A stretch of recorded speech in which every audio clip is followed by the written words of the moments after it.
All right, boys, our mentor story this week is called Salt in His Shoes.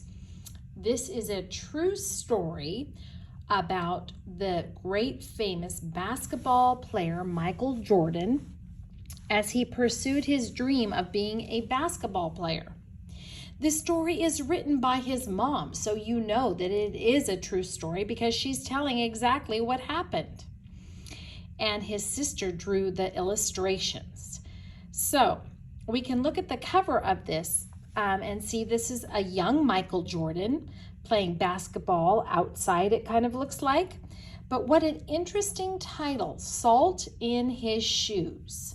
Can you make some predictions of why do you think the title is called Salt in His Shoes? All right. This is a foreshadowing of what's to come, but this tells me that Michael must have loved the game so much that he would practice even late into the evening time. Okay? And there he is a long way off the ground going up to put the basketball in the hoop. All right. Let's find out about this true story about Michael Jordan. Michael loved to play basketball. Every Saturday, he followed his older brothers, Larry and Ronnie, to the park, hoping they would let him play. And if one of the guys who usually played with them didn't show, they always did. But there was one problem. His name was Mark, and he was the tallest boy on the court. "What's the matter, Mikey? Too short?" Mark flapped his arms in Michael's face. "Over here!" shouted Larry. But when Michael threw the ball, Mark's long arms came out of nowhere and knocked the ball away. It flew into the hand of a player on Mark's team. He made the basket, and the game was over, just like that. Look at the size of this guy and the muscles on him compared to little Michael. Okay? "I'm really sorry, guys. If I were taller, that wouldn't have happened." All the way home, Michael apologized, even though no one was mad at him. His oldest brother, Ronnie, tried to cheer him up. "Look, little brother, you played good today. Don't you worry, we'll win next time." So he was the youngest and he had two older brothers. When they got home, Michael went into the kitchen where Mama was cooking dinner. He was still disappointed, and she could tell. "You guys lost again today, huh?" Michael nodded. He sat quietly for a minute. "Mama, how can I grow taller?" Now, Mama knew the answer to a lot of questions, but this was a tough one. She thought for a moment as she sprinkled salt and pepper on the chicken she was making for dinner. Then she smiled, looked at Michael, and she said, "Salt." "Salt?" Michael looked at his Mama. "Yes, salt. Salt in your shoes. We'll put some salt in your shoes and say a prayer every night, and before you know it, you'll be taller," she replied. There's where the title came from. "Salt in my shoes?" Michael said. Surely Mama was teasing. He sat staring out the window trying to figure out how salt was going to help him grow. He noticed the rose bushes outside in Mama's garden. They had grown high along the fence, and roses of all color were blooming on the vines. He thought to himself, "I remember when Mama first planted those bushes." Michael's face lit up. If Mama knows how to make those rose bushes grow taller, then maybe she's right. Maybe salt in my shoes really will help me grow. Growing more excited, Michael twirled around and started asking lots of questions. "Mama, how long will it take? And how tall do you think I'll get?"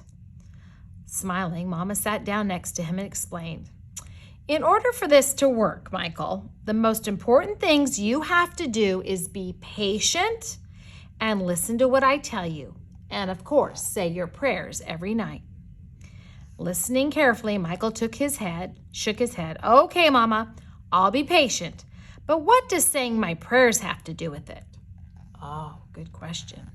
"Everything," Mama said, and she hugged him tight. "Now you go wash up and tell your brothers and sisters to get ready for dinner."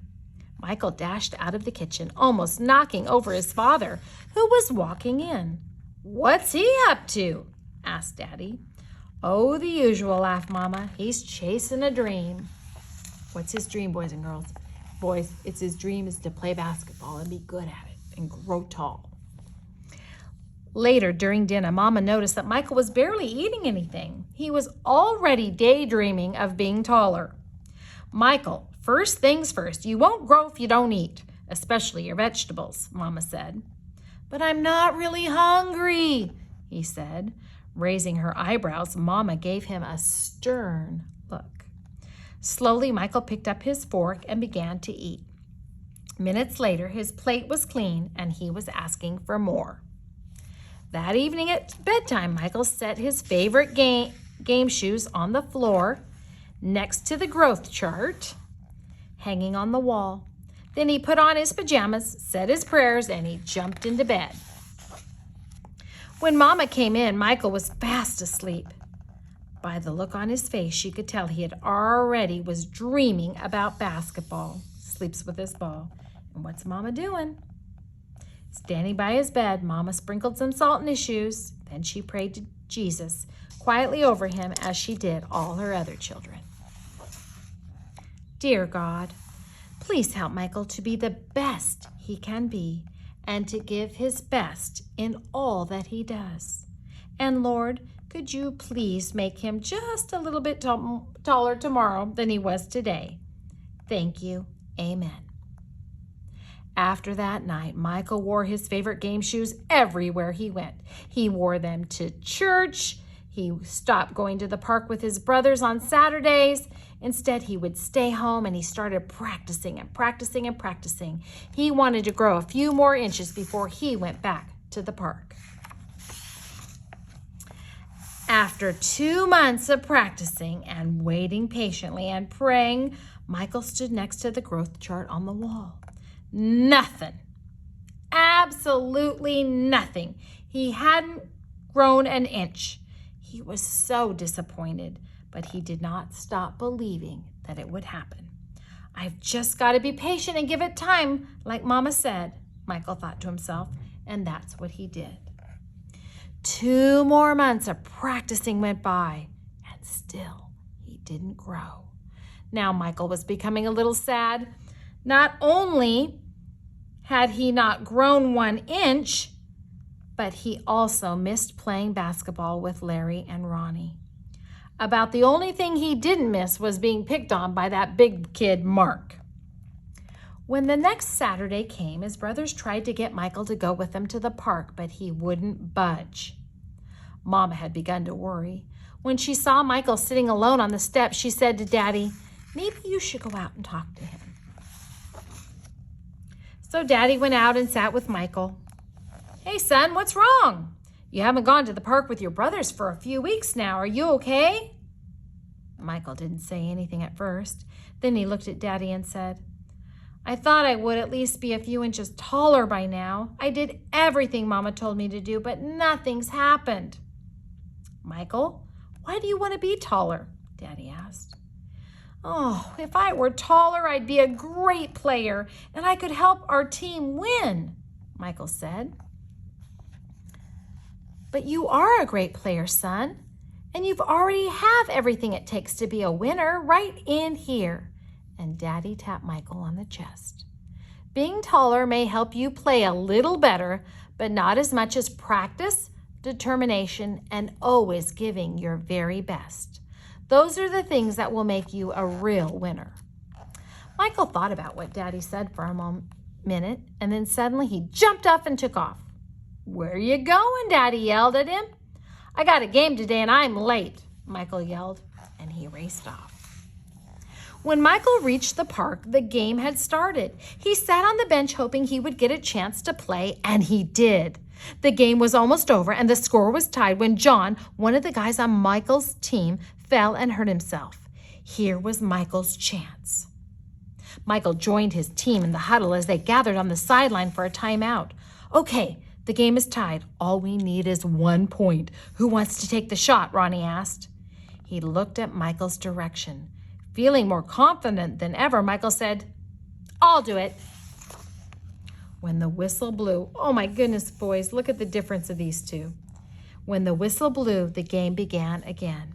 Mark began to pick on Michael as usual.